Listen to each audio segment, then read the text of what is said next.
This is my first time wearing makeup in like a week, and I honestly feel like a different person. When you don't wear makeup for a long time, the next time you do put on a full face, I feel like your makeup just looks incredible. Like it's never looked better. Hello everybody. So today is officially the last day of January. I feel like this month flew by, but I wanted to give this month a proper goodbye by sharing with you all of the favorite things that I've enjoyed this past month. My first favorite on my list is the Anua Heartleaf Pore Control Cleansing Oil. Anua? I still don't know how to pronounce it. If you guys know, please tell me in the comments because I keep like messing it up. I have been a cleansing balm girly for the longest time. I feel like last year I was only using cleansing balms, but I was like scrolling on TikTok and I've just been seeing cleansing oils everywhere. And people have been saying that it's a lot better than cleansing balms. I was really hesitant on getting into cleansing oils in the first place because something about rubbing oil all over my face just seemed like a bad idea. But I can't believe I'm saying this. I actually like this cleansing oil more than my Banila Co cleansing balm. I know, shocking, right? Besides being super gentle and non-irritating, this cleansing oil removes everything. Waterproof mascara, lash glue, eyeliner. This is gonna get rid of it so quickly and super thoroughly. I just like to take a couple pumps, rub it in my hands, and then massage it into my face for at least a minute. And this part is crucial because if you are not incorporating the cleansing oil for a long time, it's not gonna be able to do its job. It's also important to remember to apply any cleansing oil on dry skin. Oil and water do not like to mix. If you do have like wet skin or like wet hands, it's not going to be as effective at removing all your makeup. And I also like how it has a pump mechanism. That was the one thing I didn't like with my cleansing balm, was that I had to use a spatula to scoop it up, and I felt like every time I was like scooping it, I would get water and like bacteria into the balm, and it was not that sanitary. So I love that this one has a pump, so it's like super easy. Next up, we have another skincare favorite. These are the Medicube Zero Pore Pads. I've heard about Medicube products before, but I've never tried them. They're actually a really big skincare company in Korea. So I'm like, well, if the Koreans are trying them, then I gotta try them too.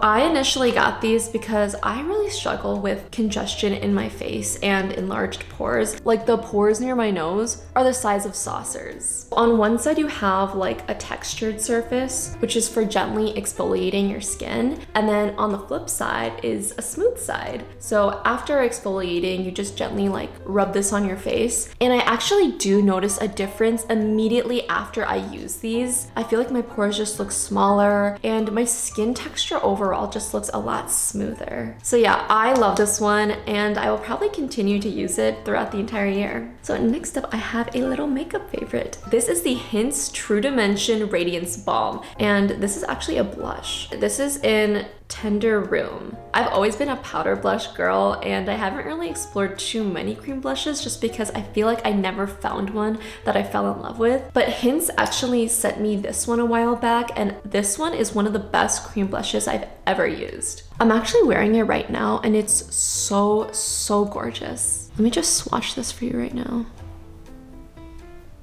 It's very subtle, but when you put it on your cheek, it looks amazing. It's so gorgeous. I like to apply it using my finger and just rub the balm like this before applying it to my cheek. As you can see, this also functions as a highlighter, and you guys know I'm a sucker for beauty products that have multiple functions. Also, because it is winter right now, I feel like sometimes using powder blushes just makes my skin look even more dry and more patchy, but this actually helps bring back some of that healthy glow and just makes my skin look really hydrated. So my next favorite from January is actually body oil. I have always been a lotion after the shower kind of person, but recently I've started using body oil, and guys, I'm converted. You know, I think I got into body oil when I went to Thailand in December. I went to this luxury spa with my mom and we got these like all body massages, and they used this oil that made my skin feel so healthy and so soft. And I tried to find the exact same massage oil that they used, but they only sell it in Thailand. Also, I've heard that using oil is actually better than using lotion on your skin because it absorbs better. Another reason too why I think I've switched to using a body oil this time of year is that after I get out of the shower, I'm freezing. And when I go to put on lotion, it's like a huge slab of cold lotion and it doesn't make me feel good. But I really like this because when I put it on, it doesn't feel like ice cold and it absorbs really fast. Also, side note, I had a ton of bumps on the back of my arm. I don't know if you guys have that, and they were so annoying. I tried like the scrubs, I've tried the exfoliation and nothing worked, but as soon as I switched to using body oil, they immediately went away. I don't know if there's a correlation between that, but I just thought that was kind of cool. So moving on from skin, let's get into my hair favorites. My first hair favorite from this month is the Dyson Airwrap.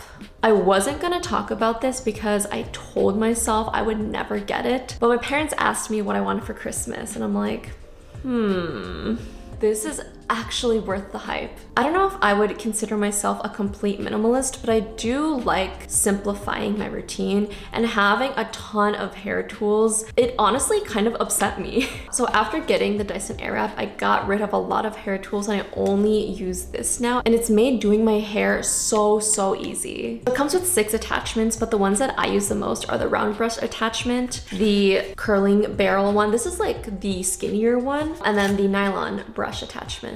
What I love about the Dyson is that it is substantially quieter than a lot of other hair tools. It's also a lot less damaging to your hair because rather than using direct heat, it's using air to style your hair. And I love that when I use the curling rod attachment, I don't have to like manually twist my hair around the rod because the air automatically like wraps my hair around it, so I don't have to like break my wrist trying to do my hair. It's also super fast. I can do my hair in like 15 minutes with this. I know it's a bit pricey, but I think the Dyson is so worth it and it has saved me so much time. I also feel so luxurious when I use it, and it comes in this like super nice box. This has honestly improved the quality of my life and I will keep hyping it up. Speaking of hair, I feel like I've been more into hair care this year, and one of the things that I've started incorporating into my routine is a hair mask. This is the Fino Premium Touch Hair Mask by Shiseido, and I've been using this stuff once a week and it's made my hair like so healthy and so silky and so soft. The difference it makes on your hair is actually incredible, and any hairstyle you do will look 10 times better when you have really nice healthy hair. It also smells phenomenal. Like it smells like I just got my hair done at the salon. Oh, like, hold on.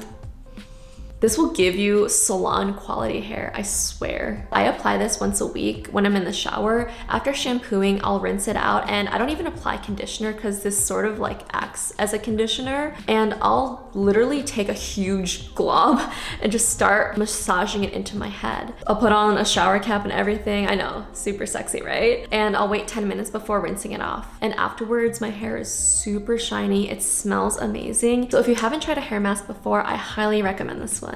I have 2 last favorites and they're pretty random, like they're not related to beauty at all. But the first one is this pen. But this is the Muji 0.3 ballpoint pen, and this is one of the best pens I've ever used. I've been using this pen so freaking much to the point where I had to include it in this video. I am very particular with my pens, and if it's not satisfying to write with, I'm not using it. But this one is super satisfying. It's super smooth. It writes like butter, and I also like that it has a really fine tip. I sometimes like to write small, so if I use a pen with like a thicker ballpoint, it looks kind of messy. I also love that it's like a click pen.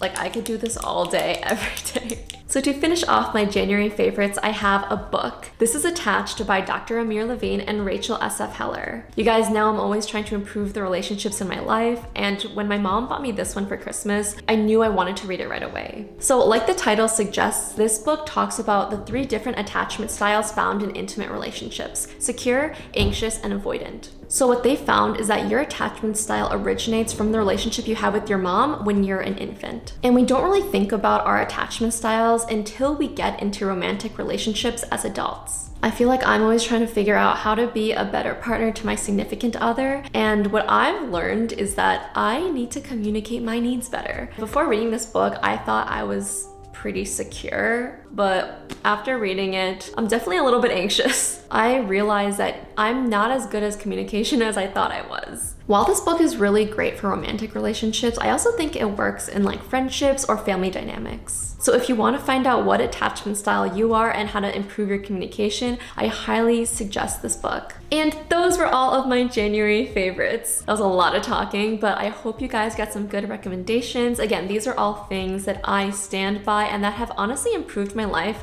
in January of this year. I honestly can't wait to see what the rest of the year has in store, and if you want me to keep doing these favorite series, let me know in the comments. Thank you guys so much for watching, and I'll see you next time. Bye!